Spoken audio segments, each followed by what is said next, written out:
इन्नल्लाह व मलाइकतहु युसल्लूना अलन नबी या अय्युहल्लज़ीना आमनू सल्लू अलैहि वसल्लिमू तस्लीमा।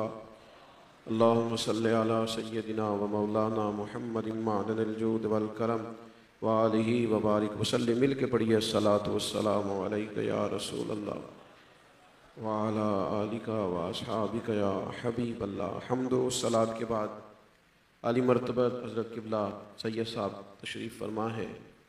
इमाम साहब जो भी आपसे महव गुफ्तगू थे और भी यहाँ उलमा मशाइख सादात जलवा फिराज हैं। महबूब सुबहानी सरकार बगदाद रदी अल्लाह ताला अन्हु की खूबसूरत यादों में रची बसी आज की ये महफ़िल है। अल्लाह हमारे दोस्तों के इस बंदोबस्त को एहतमाम को अपनी बारगाह में कबूल फ़रमाए। इस महफ़िल को अकायद की पुख्तगी, आमाल की दुरुस्तगी और हमारे गुनाहों की माफ़ी का ज़रिया बनाए। मेरे भाइयों, इंसान का जहन इस तरह का होता है कि बाज़ औक़ात बहुत सारी चीज़ों का पता होने के बावजूद भी उसकी तवज्जो नहीं रहती। इसके साथ वसवसे भी मुंसलिक होते हैं, शैतान भी दिल से चिमटा रहता है, नफ्स की शरारतें और दुनिया के फितने भी इंसान के हर वक्त साथ रहते हैं, तो गफलत तारी हो जाती है। इसे बाज़ औक़ात याद कराना पड़ता है, तवज्जो दिलानी पड़ती है। बात का पता होता है, इल्म होता है, शऊर होता है, तवज्जो नहीं होती। तवज्जो बड़े बड़े समझदार लोगों की हट जाती है। आप उनको बाद में कहते जनाब ये आपने क्या कह दिया, तो वो कहते सबकत लिसानी से हो गया था। बार बार शैतान वसवसा अंदोज़ी करता है। अल्लाह ताला ने अंबिया किराम का एक पूरा सिलसिला शुरू फरमाया। एक नबी पैगाम दे के तशरीफ ले गए तो फिर कौमें चलती रहती उस काम पर, नहीं चल सकी। क्यों? फिर शैतान आया, फिर फितने पैदा हुए, फिर आजमाइशें बढ़ी। अल्लाह ताला ने फिर पैगंबर को मबूस फरमाया। यह सिलसिला अल्लाह ताला ने रसूल पाक अलैहिस्सलाम की ज़ात गिरामी पर ख़त्म फरमाया। लेकिन ये सिलसिला गफलत का, फितनों का, आजमाइशों का, ये तो इंसान के साथ है। अल्लाह ताला ने हमें ये हुक्म इरशाद फरमाया। मेरी बात पर तवज्जो फरमाइए। अल्लाह ने हमें ये हुक्म दिया कि या अय्युहल्लज़ीना आमनुत्तकुल्लाह वकूनू मास्सादिकीन। ऐ ईमान वालो, अल्लाह से डरते रहो और सच्चों का साथ इख्तियार करो। सच्चों की संगत। क्यों? इसलिए कि जब इंसान सालिहीन की सोहबत में रहता है ना, तो वो उसकी गफलत को दूर करते हैं। पीर कौन होता है, उस्ताद कौन होता है, शेख कौन होता है? जो गफलत दूर करता है। जिन चीज ऐसा नहीं है कि हमें पता नहीं 5 वक्ता नमाज फर्ज है, पता है, लेकिन कुछ लोगों की सोहबत बंदे को नमाजी बना देती। ऐसा नहीं है कि हमें नबी पाक अलैहिस्सलाम की मोहब्बत में कोई माज़अल्लाह कमी है, लेकिन कभी कोई ऐसा मिल जाए ना जो हमारे पास बैठ के मदीने की याद में रोए, तो उसकी वो तड़प दिल में तड़प पैदा कर देती है। अच्छी सोहबतें, अच्छे लोग हर दौर की जरूरत है। ये लोग पहाड़ी का नमक होते हैं, वक्त का चिराग होते हैं, इनकी बड़ी हाजत होती है। ये खैर वाले लोग जो बंदे की तवज्जो खैर की तरफ मोड़ दें, अच्छाई की तरफ मोड़ दें, गुमराही करीब आने लगे लेकिन उनकी बात दिल से टकराए और इंसान पर वो गफलत तारी ना हो, तो ये लोग बड़े कीमती होते हैं। अल्लाह ने बड़ा ही करम किया है। ताबीन से लेकर आज तक, सहाबा तो वैसे ही रोल मॉडल थे ना, ताबीन से लेकर यानी हजरत अवैसे करनी से लेकर इमाम अहमद रजा बरेलवी तक, सूफिया तक, उलमा, मुहद्दिसीन, मुफस्सिरीन, और फिर शहर शहर, नगर नगर, गली गली इनके डेरे। अल्लाह ने ये लोग रखे। वक्त बदला। ये जो दौर था ना हजरत गौसे आजम रदी अल्लाह ताला अन्हु का, इस दौर में ना लोग लोगों को फलसफे में उलझा रहे थे। कुछ लोग ना बात करते हैं तो बंदा कहता है यार इसकी बात में फलसफा तो है, लॉजिक तो बहरहाल है, देखो ना बात तो इसने बड़े पॉइंट की है। फलसफे बयान करके और चीजों को तरोड़ मरोड़ के और थोड़ी इधर से लेके थोड़ी उधर से लेके फिर उसको जोड़ के एक नया माना पैदा करके लोग लोगों को जहनी तौर पर तकसीम कर रहे थे, उस दौर में हुजूर गौसे आज़म महबूब सुबहानी ने मस्जिद में वाज का मिंबर बिछाया, गुफ्तगू शुरू की, तकरीर। कुछ तकरीरें होती हैं दाद के लिए और कुछ होती हैं इमदाद के लिए, और कुछ तकरीरें होती हैं अल्लाह की रिजा के लिए। कुछ लोग ऐसे होते हैं, हज़रत गौसे आज़म के हालात में लिखा है कि जब वाज करते थे ना तो पहले दुआ करते थे, कहते थे मालिक मैं बात करूंगा तो उसमें असर पैदा कर दे, और फिर जब बात करते थे तकरीर हो जाती तो फिर दुआ करते मालिक अगर किसी पे असर हुआ है तो उसे इस्तकामत अता कर देना। हज़रत महबूब सुबहानी रज़ी अल्लाह ताला अन्हु ने कोई फलसफा नहीं छेड़ा, सादी बातें दीन की, अहम बातें, लोगों को गुनाह से नफरत, नेकी की तरफ तवज्जो, लिल्लाहियत का सबक, गरीब परवरी का दर्स, गरीब को खाना खिलाने की तालीम, रूटीन की बातें हज़रत गौसे आज़म ने शुरू फरमाई। जो बंदा हमारी बात करता है ना हमें अच्छा बड़ा लगता है, जो हमारी बात नहीं करता वो कई दफ़ा अच्छा, मेरी तरह के कुछ खतीब ना ज़रा ज़्यादा ही ऊपर की बात कर जाते हैं, हमारी नहीं करते, तो ऐसे लगता है जैसे हज़रत को बड़ा फ़लसफ़ा बयान करके उन्हें पता होगा क्या कह गए। कुछ लोग ऐसे होते हैं, चलें आपको समझाता हूँ। जब हमने मैट्रिक किया था ना तो अब किस फील्ड में जाएं, कौन से सब्जेक्ट पढ़ें, अगर आप लोग बैठ जाएंगे ना, मुझे बार बार नहीं कहना आपको, जल्दी से बैठ जाएं, नहीं मैं ही कहूँगा जी और कोई ना कहे, सिर्फ मैंने कहना है। अब मेरा इनका आपस का मामला आ गया, अल्लाह आपको, जल्दी से बैठ जाएं। आपके जो पीछे लोग खड़े हैं उनको नजर नहीं आ रहा तो वो परेशान है, अल्लाह सलामती देखे कितने अच्छे, फौरन मान गए अल्हम्दुलिल्लाह। और हमें क्या चाहिए, अगर नौजवान नस्ल एक इशारे से सारी बात मान जाए। ये देखो ना, ये बेमौसमा फल है कि नहीं, अल्लाह ताला इनको बहुत सी बरकतें अता करे। मेरे भाई आप मेरी बात पर गौर कीजिएगा और इसे याद रखिएगा हमेशा, ठीक है, ठीक है, बिल्कुल सही। अजीज दोस्त, हजरत हमने जब मैट्रिक किया था ना तो हम चाहते थे कोई हमें मिले जो हमें बताए किस फील्ड में जाएं। तो जो बंदा सबक पढ़ाता था ना कि तू मेडिकल में चला जा, तू इस्लामियात की फील्ड में जा, तू एम.ए. अरबी कर ले, तो वो जो हमारी बात करता था वो अच्छा बड़ा लगता था। गौसे आज़म पता क्या करते थे, अपनी नहीं करते थे, लोगों की तरबियत की बात करते थे। जब आप दर्द से बात करते हैं ना, ज़ौक़ से, मेरा रब करीम उसमें असर पैदा कर देता है। हज़रत महबूब सुबहानी खिताब फरमाते, छोटी सी मस्जिद में शुरू किया, फिर जामा मस्जिद में गए, फिर दूर दराज से लोग आने लगे। सुना है वो बोले तो बातों से फूल झड़ते हैं, अगर ये बात है तो चलो बात करके देखते हैं। हज़रत गौसे आज़म के लिए मजमा आने लगा, दुनिया आके बैठने लगी, लोगों की मोहब्बतों का उरूज उस तरफ होने लगा। फिर शहर की सबसे बड़ी जगह पर एक दिन ऐसा भी आया कि हज़रत महबूब सुबहानी तरबियत कर रहे थे लोगों की, और बगदाद में बारिश आ गई तो आंखों से 2 कतरे आंसुओं के गिरे। अर्ज करने लगे, मालिक ये लोग मैंने अपनी वाह वाह के लिए जमा नहीं किए, और चूंकि तू चूंकि दिलों के भेद जानता है, अगर अपनी वाह वाह के लिए जमा किए हैं तो जम के बारिश बरसा भगा दे, और अगर तेरे लिए जमा किए, अगर मैं इन्हें तेरा बनाना चाहता हूं, तेरे महबूब का गुलाम बनाना चाहता हूं, तेरे कुरान से जोड़ना चाहता हूं, मैं इनको मस्जिद के साथ व्यवस्था करना, अगर तेरे लिए बुलाए हैं तो फिर भी तू बेनियाज है, जो तेरी हिकमत का तकाजा है वो कर। बात जो दिल से निकलती है असर रखती है। बगदाद के लोग कहते हैं सारे शहर में बारिश होती थी, पर जहां गौसे आजम का खिताब होता था वहां बारिश नहीं होती थी। उन्होंने तरबियत, लोगों का दर्द, मैं आपसे कैसे अर्ज करूं, गरीब का दर्द भी एक दर्द है, लेकिन गुनाहगार का दर्द भी तो एक दर्द है ना।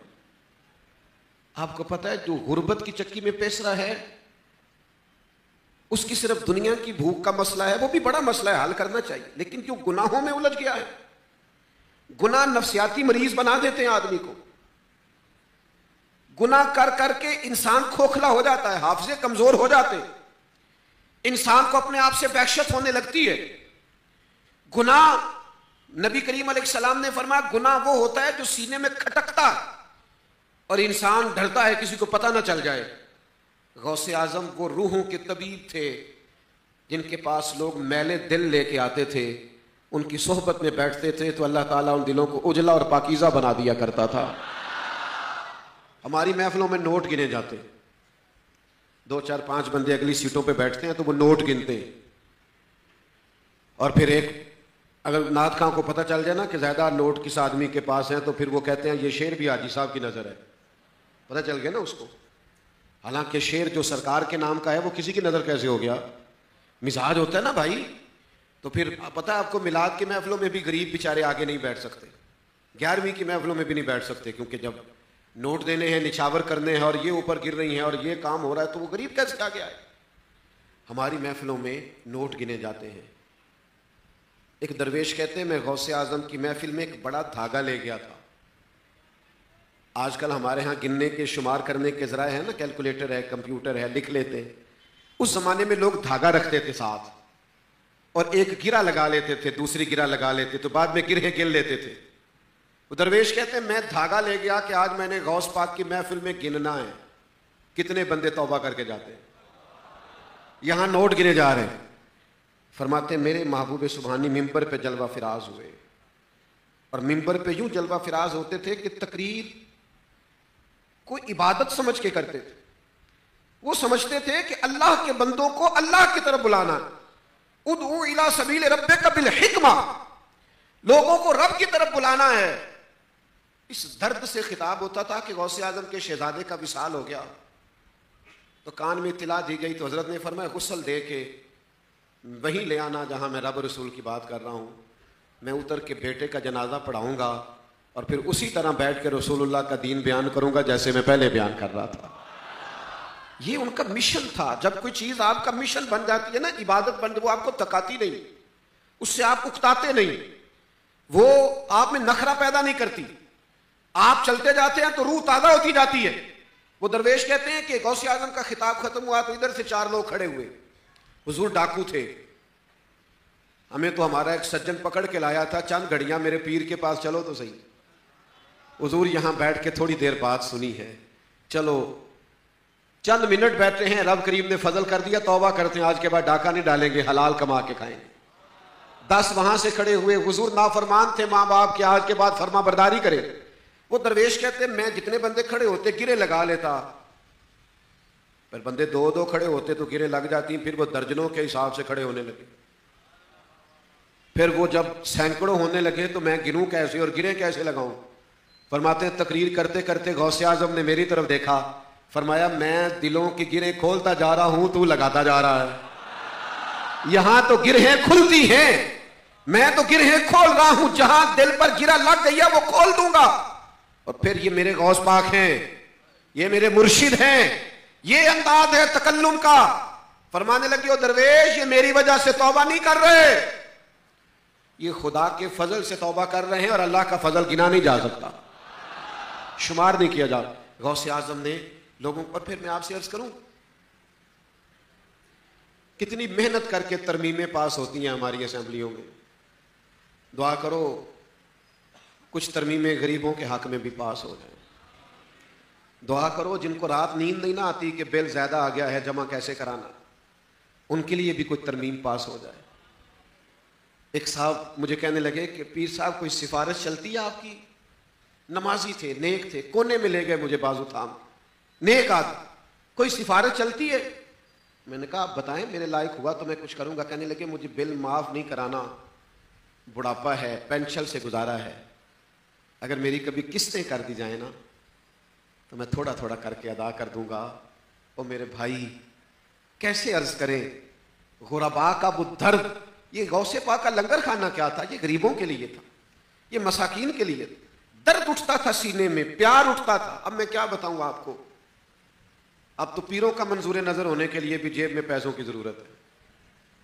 अब तो जनाब वहां भी जब तक आपके आस्थाने पे झाड़ू देता था तब तक तो मंजूर नजर था, और जब हालात खराब हो गए तो आपने कहा उसका जाती मामला है। अब आप छोड़ गए, हालांकि आप तो लजपाल थे, कहां गया इल्ला माशाअल्लाह आपका वो सारा मिजाज। गौसे आजम रदी अल्लाह ताला अन्हु सैर करते करते दजला किनारे पहुंच गए। एक गरीब को दरख्त के साथ चिमटे रोते हुए देखा तो बाकी दोस्तों को कहने लगे जरा पीछे हटना, उसका बाजू थामा। क्या हुआ? ज़रा वो हदीस ज़हन में लाओ ना, एक औरत रो रही है, मेरे नबी करीम ने फरमाया क्या हुआ? अर्ज़ करती है गरीब हूँ, तेल लेने आई थी, मालिकन ने भेजा है, ठोकर लगी है, तेल गिर गया है, ज़मीन पी गई है, घर जाऊंगी तो दुर्रे लगेंगे, देर से क्यों आई? महबूब ने फरमाया बिलाल इसे तेल दिला दो। कहा मार तो फिर पड़ेगी, वो कहेगी देर से क्यों आई? ये कायनात की सारी रहमतों समेत मेरे महबूब ने फरमाया चल मैं तेरे साथ चलता हूं। तेरी ओ इज्जतों वाली खातून, तेरी गुर्बत पर दुनिया की सारी दौलतें कुर्बान, जिनके साथ मदीने वाले हबीब ने चलना शुरू कर दिया, हुजूर सिफारशी बन के साथ चले। यहां भी देखना इत्तिबा सुन्नत में गौसे आजम का तरीका। उस गरीब से क्यों रोते हो? उसने कहा हुजूर इसी इलाके इसी मोहल्ले का हूं, दरिया के उस पार जाना था, मल्लाह मेरे मोहल्ले का है और मैंने कश्ती में सवारी की है, और जब उसने किराया मांगा है तो मैंने उससे कहा है कि अभी नहीं है, उधार कर लो। उसने भरी कश्ती में से नीचे उतार दिया है। हुजूर गरीबी अपनी जगह पर, ये जो साथ रुसवाई लाती है ना गरीबी, मेरी गुर्बत ने किया मुझको ज़माने में बदनाम, तेरी दौलत ने तेरे ऐब छुपा रखे। ये जो उसने मुझे रुसवा करके उतार दिया ना, तो हुजूर दिल टूट गया है। तो गौसे आजम ने सिर्फ वजीफा नहीं बताया, ये नहीं कहा जुमेरात को सुबह 9 बजे आके तावीज़ ले जाना, फरमाया तू यहीं ठहर में आया, घर तशरीफ ले गए, 100 दिनार लाए।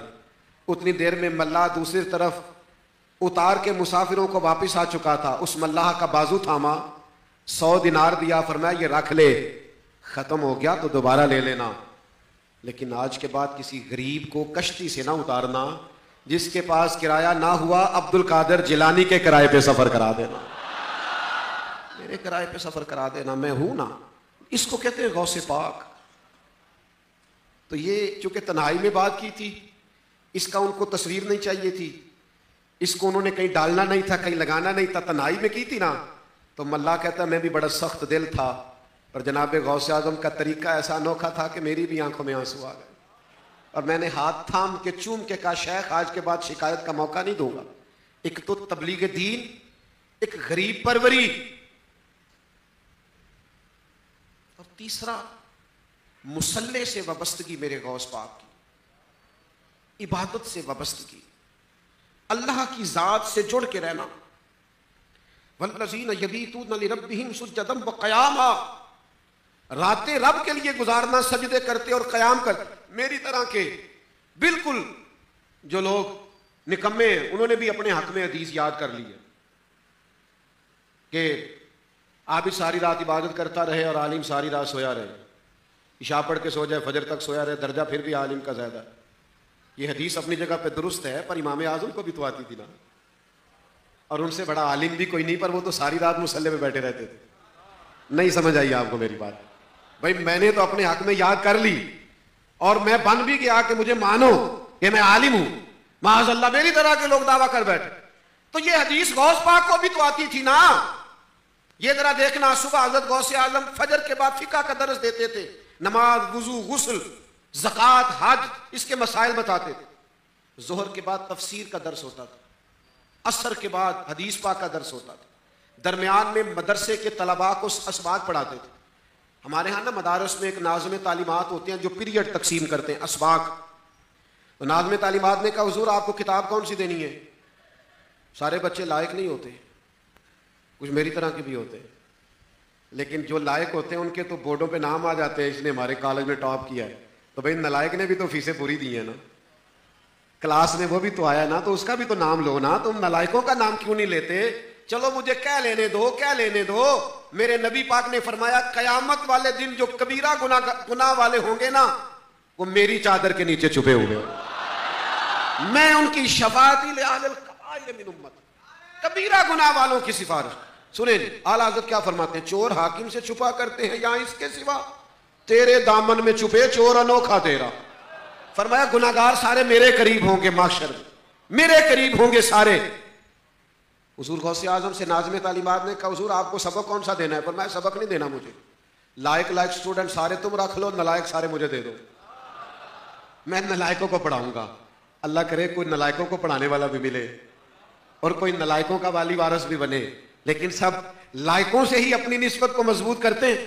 तो हजरत गौसे आजम दिन में असबाक पढ़ाते, आने जाने वालों की बात सुनते, लोगों का मदावा करते दुखों का। इधर देखो मेरे भाई,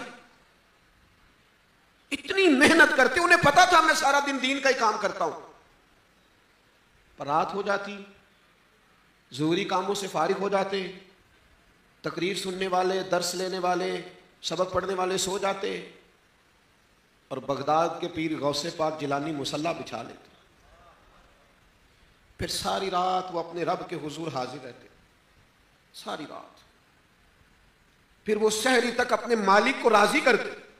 40 साल मामूल रहा गौस पाक का रात भर इबादत करना। आपको पता है, हमने अपना सबसे बड़ा नुकसान ये किया, हम मुसल्ले से कट गए। मोमिन का हथियार दुआ है, दुआ। हमारी बातें लंबी हैं, दुआएं मुख्तसर हैं। हम अगर कभी मुसल्ले पे रो पड़े ना, हम कभी मोबाइल बंद करके सारी मखलूक से ताल्लुक तोड़ के अपने रब के हुजूर हाजिर हो जाए ना, कभी जुड़ जाए ना अपने मालिक से, तो अंदाज ही बदल जाए। हजरत गौसे आजम रज़ी अल्लाह ताला अन्हु रात भर इबादत करते। मैं हदीस पेश करता हूं, मुस्लिम में मौजूद है। सैयदा आयशा सिद्दीका फरमाती है, सारी रात ही नफल पढ़े नबी पाक ने। बाज़ लोग कहते हैं मेरी निस्बत बहुत बड़ी है, और भाई जिसकी निस्बत बड़ी होती है उसकी तो जिम्मेदारी ज्यादा होती है।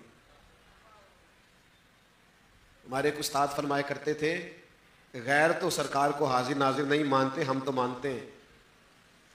जरा सुनना मैं क्या कहने लगा हूं।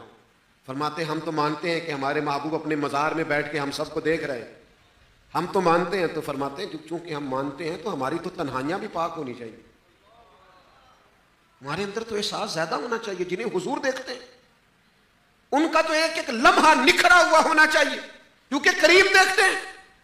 गौसे पाक रज़ी अल्लाह ताला अन्हु के गुलामों, आपसे मोहब्बत करने वालों, सुनो। सैयदा आयशा सिद्दीका रज़ी अल्लाह ताला अन्हा बयान करती हैं, सारी रात नमाज पढ़ी मेरे नबी करीम ने, और मैंने मुकद्दस कदमों में वरम देखा, और सुबह अर्ज़ की, या रसूल अल्लाह, आपके सदके अल्लाह अगले पिछलों को माफ करेगा। इतनी मुशक्कत क्यों करते, आप तो महबूब हैं। तो फरमाया, आयशा आपने बताया ना मेरे ऊपर अल्लाह का बड़ा इनाम है, तो अफला अकूना अब्दन शुकूरा, क्या अपने रब का शुक्रगुजार बंदा ना बनूं। हुजूर तो शुक्र के लिए सारी रात नमाज पढ़ते, और हमारा हाल क्या है। हजरत मुबारक को अल्लाह ने बेटा दिया है, 5 किलो मिठाई आपके घर भी भेज दी, और भी बड़ी बांटी है। तो मैंने उससे पूछा, 2 नफल भी पढ़े बेटी बेटे के विलादत पर। तो जिस मालिक ने असल में तुम्हें इनाम दिया उधर तो रुजू ही नहीं किया, उस तरफ तो मुतवज्जह ही नहीं हुए। गौसे पाक रज़ी अल्लाह ताला अन्हु ने लोगों का रुजू अल्लाह रसूल के जानिब मोड़ा है। उनकी सारी तालीमात बंदे को इबादत से, रियाजत से, तकवे से, परहेजगारी से मुंसलिक करती हैं। नाम ले गौसे पाक और नमाजें 5 भी पूरी ना पढ़े, और सर्दियों के लंबी रातों में भी तहज्जुद के लिए ना उठे, तो इसने नाम लिया है, फिर ये महबूब सुबहानी को समझा नहीं है। मैं आप मेरी तबीयत पर बोझ देख रहे हैं, बीमार हूं कई दिनों से, लेकिन यहाँ जिन दोस्तों ने मुझे दावत दी उनका प्यार ऐसा था कि मैंने आने से पहले बताया भी नहीं कि मैं बीमार हूँ। वो इसलिए नहीं बताया कि मैंने कहा ये मेरे भाई किस किस को वजाहतें देते फिरेंगे कि वो क्यों नहीं आए। कई कई किस्म का गुमान पैदा होता है। मैं ज़्यादा बात करने की पोजीशन में नहीं हूँ, बात को समेटने लगा हूँ। एक मेरी बात कभी मत भूलना, सिर्फ मेरा नारा ही मुझे गौस पाक का गुलाम और मुरीद साबित नहीं करेगा। आप अपने पीर साहब की बड़ी तारीफें करें ना घर जाके, लेकिन बीवी को माज़ अल्लाह गाली दे तो वो फौरन कहती है ये सिखाया तुझे पीर साहब ने, ये नाम लेते हैं तो बुजुर्गों का।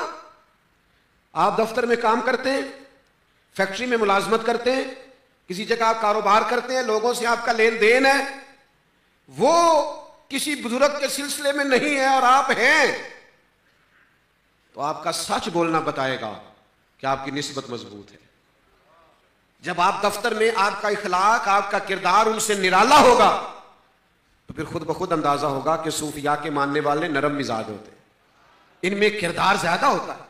आपका किरदारो अमल पुख्तगी पैदा करेगा मिजाज में। लेकिन आप कहें कि मैं खाली नारा लगाऊं और मैं खाली दावा करूं और दूसरे से कहूं तुझे बोलने नहीं दूंगा, मैं निस्बत वाला हूं, तो भाई बार बार हो सकता है नारे चले, लेकिन जो हमें रोज देखते हैं वो नारों पे गुजारा नहीं कर सकते। वो किरदार भी देखेंगे, वो इखलाक भी देखेंगे, वो हमारा लेन देन भी देखेंगे, मामलात भी देखेंगे। थोड़ी थोड़ी अपने ऊपर मेहनत करें, थोड़ी थोड़ी तवज्जो करें।